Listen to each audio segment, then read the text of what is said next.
Hi, I'm George Strunk. Thanks for joining us in the Christ in Me series, and thanks for wanting to go deeper through these discussion guides toward the life you've always wanted.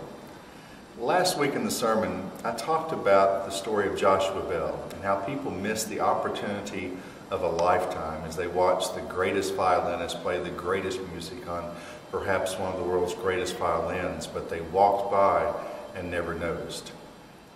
Jesus promises us in John 7 that those who trust in Him, out of His or her very essence will flow rivers of living water.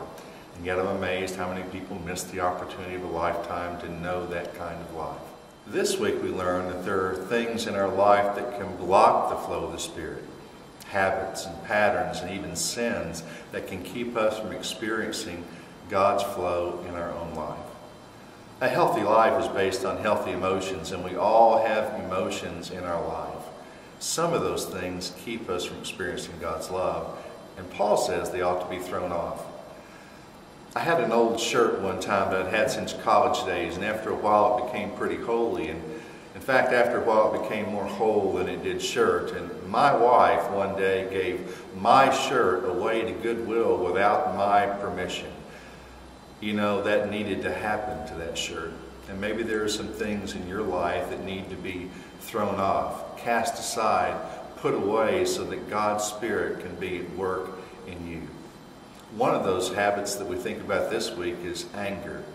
And maybe you've had the experience of having your emotions hijacked.